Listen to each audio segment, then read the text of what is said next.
Bismillahirrahmanirrahim. Assalamu alaikum. Hope you are fine.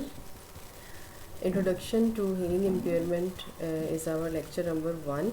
I have already sent you outline of this course, hearing impairment, and the other related material is also attached in Google Classroom. Okay, this is not just a course about hearing impairment, understanding and meaning and its types, causes and management, but speech and language assessment and speech and language therapy of hearing impaired students is also included in this course. First of all, we will understand the meaning of hearing impairment. According to the World Health Organization, a person who is not able to hear as well as someone with normal hearing threshold of 25 dB or better in both ears is said to have hearing loss. Hearing loss may be mild, moderate, severe or profound. It can affect one ear or both ears and leads to difficulty in hearing conversational speech and loud sounds. World health organization के according कोई भी person या कोई भी individual जिसकी hearing जो है वो नॉर्मल हेयरिंग से डिफ़र करती हो, यानी उसका जो एक तो वो जिस तरह से नॉर्मली हम लोग सुनते हैं या जनरल एक लेवल होता है कन्वर्सेशन का जहाँ पे दो लोग बैठकर आपस में कम्युनिकेट करते हैं या दो से ज़्यादा लोग जो है वो किसी भी आइडिया को शेयर करते हैं, किसी भी टॉपिक पे बात करते हैं, तो ये जो हेयरिंग इम्पेयरमेंट के साथ लोग होते हैं या तो उनको डिफ़िकल्टी फ़ील होती है सुनने में या फिर वो बिल्कुल ही नहीं सुन पाते हैं. ठीक है. और हेयरिंग थ्रेश होल्ड 25 dB का मतलब ये है कि hearing threshold is a minimum point of hearing. ठीक है, एक मिनिमम लेवल या मिनिमम पॉइंट ऑफ हेयरिंग जहाँ से कोई भी पर्सन जो है वो सुनना शुरू करता है. ठीक है, वो उसका हेयरिंग थ्रेश होल्ड होता है.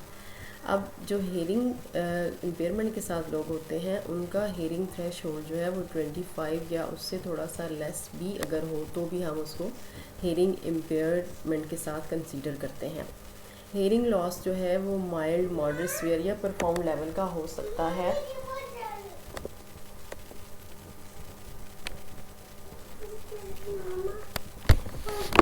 हेयरिंग लॉस जो है वो किसी भी लेवल का हो सकता है और 1 ईयर में या बोथ ईयर्स में हो सकता है.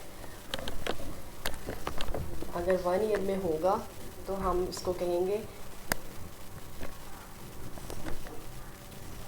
यूनिलेटरल हेयरिंग लॉस है, और अगर बोथ ईयर्स में होगा तो वो बायलेटरल हेयरिंग लॉस कहलाएगा.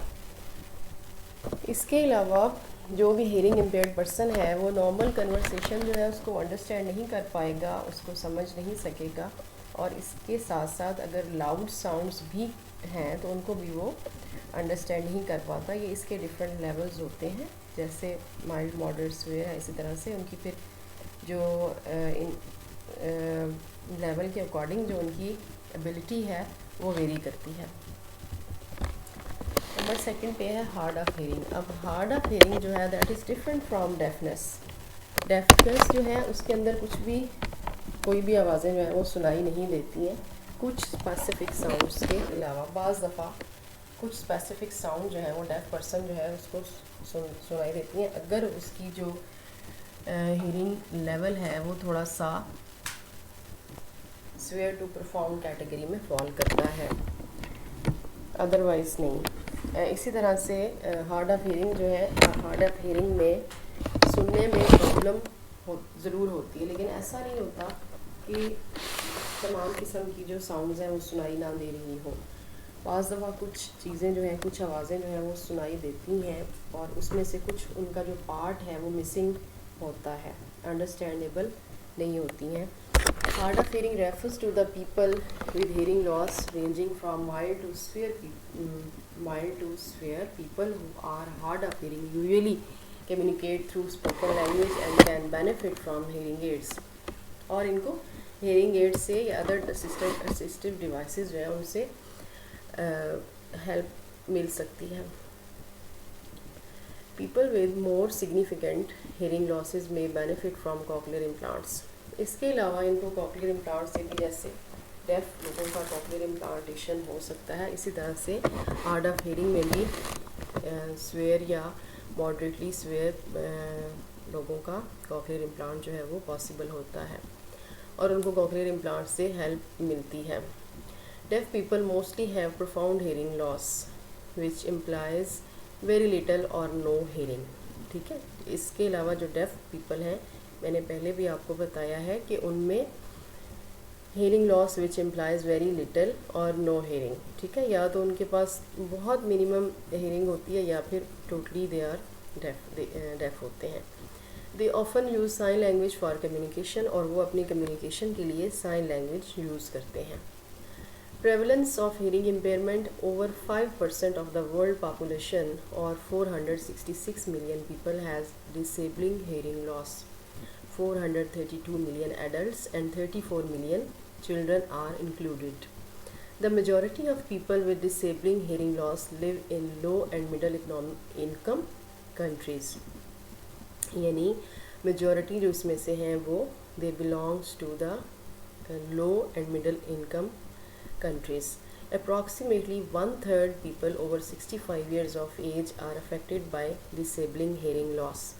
अब इसमें से जो 60 इसका जो 1/3 है इस टोटल पॉपुलेशन का, उसमें से 65% लोग वो हैं जो अबव 65 ईयर्स से अबव हैं, उनको हेयरिंग लॉस है। ये भी जो इसकी जो फिगर है ये वर्ल्ड हेल्थ ऑर्गेनाइजेशन के अकॉर्डिंग है।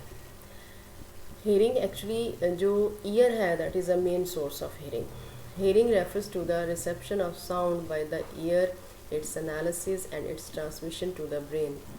ईयर जो है वो कलेक्ट करता है साउंड को और वो उसको सेंड करता है मिडल ईयर में, एनालिसिस होता है साउंड का, ट्रांसमिशन होती है और ब्रेन तक इसको मैसेज को कन्वे किया जाता है। ब्रेन इसको इंटरप्रेट करता है और उसको जो है वो रिस्पॉन्स करता है। इम्पेयरमेंट जो है, an impairment is any loss or abnormality of psychological, physiological or anatomical structure or function. Abnormality जो है, इम्पेयरमेंट जो है वो किसी भी तरह की का लॉस है, यानी एक चीज़ का टोटली एब्सेंट होना या उसका एबनॉर्मल होना, यानी जिस तरह से उसे काम करना चाहिए उस तरह से उसका काम ना करना, चाहे वो साइकोलॉजिकल हो, फिजियोलॉजिकल हो या उसके स्ट्रक्चर में या उसके फंक्शन में कोई प्रॉब्लम हो एनाटॉमिकली, तो वो उसको हम इम्पेयरमेंट कहते हैं। इसको हम हेयरिंग के साथ इस तरह एसोसिएट कर सकते हैं कि ईयर का जो कोई भी इस ईयर जो ऑर्गन है उसका कोई भी पार्ट जो है उसका एब्सेंट होना या उसका कम्प्लीटली बना हुआ ना होना या उसकी फिजियोलॉजिकली में, यानी उसकी फिजियोलॉजी जैसी यानी वो काम करता है, उसका जो फंक्शन है उसमें कोई प्रॉब्लम होना या उसके स्ट्रक्चर में कोई इशू होना, उसकी वजह से हेयरिंग इम्पेयरमेंट जो है वो हो सकती है, यानी वो हेयरिंग को रिस्ट्रिक्ट करता है जिसकी वजह से हेयरिंग लॉस हो जाता है। नेक्स्ट जो है वो स्लाइड है हाउ डू वी हेयर।